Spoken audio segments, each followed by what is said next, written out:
Tondo Boys, Tondo Pride, kilalanin ang mga kalahok ng Lakbayaw rehearsals. Please introduce yourself one by one.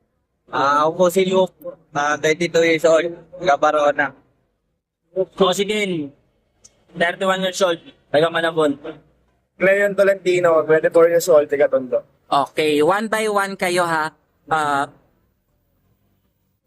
Ano ang pakiramdam na sumasayaw kayo ng pawis na pawis pero alam mong may pinaghahandaan kang mahalaga?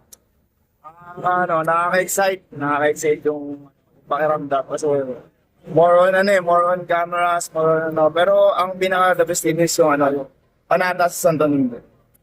Okay, so heto si Kuya. Ano ang kahulugan ng Lakbayaw para sa'yo bilang isang kalahok?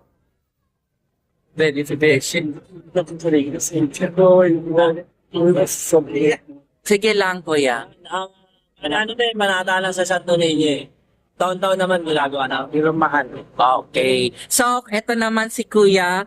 May personal ka bang panata o dasal habang nagre-rehearse ka? Meron, syempre meron yan. Halos lahat naman na, na tao dito sa ganito. Mga manata sa Santo Niño. Okay. Unahin mo na din. Ano ang gusto mong maramdaman ng mga manunood kapag napanood nila ang sayaw ninyo? Hindi. Gusto ko yan. Hindi. Kasi baga, ginagawa namin to para maging masaya yung besta ng ganito. Okay, eto na Kuya. Paano mo binabalanse ang pagod ng katawan at lakas ng loob? Ano lang yun eh, madali lang yun kasi enjoyin mo lang yung pagsasayaw mo. Tapos, kasama na yun sa panata. Kaya, kahit pagod ka, tuloy-tuloy lang. Okay, so eto na si Kuya. Ano ang sinasabi mo kapag sobrang pagod na sa rehearsal? Ako, hindi naman kasi ako napapagod kasi tawag dito. Panata kasi kaya hindi kami nakakaramdam ng pagod. Okay, so ito na last question na ito. Ikaw na maunang sasagot. Sino ang pinaka-inspirasyon mo habang naghahanda ka para sa Lakbayaw? Inspirasyon? Ang inspirasyon ko yung mismong yung nagbibideo. Hindi kidding aside.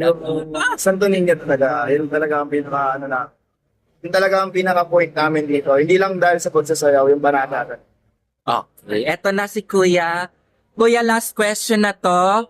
At madami, okay lang. Oo, paano mo ilalarawan ang mga kasamahan mo sa isang salita? Pamilya. Parang na tayo, pamilya eh.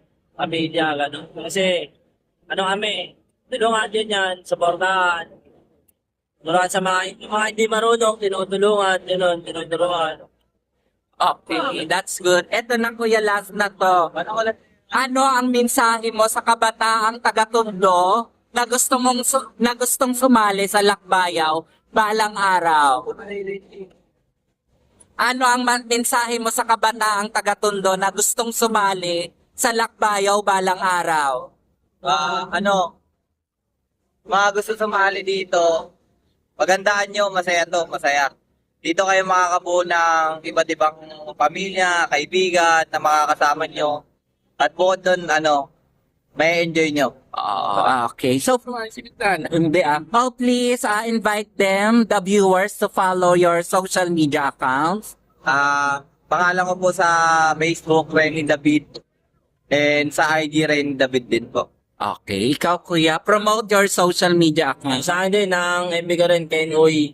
Tsaka, IG ko, Ken Uy din. Okay. Ayan. Follow nyo na, guys. Kayo din po. Cleon Tolentino, Facebook, IG, TikTok.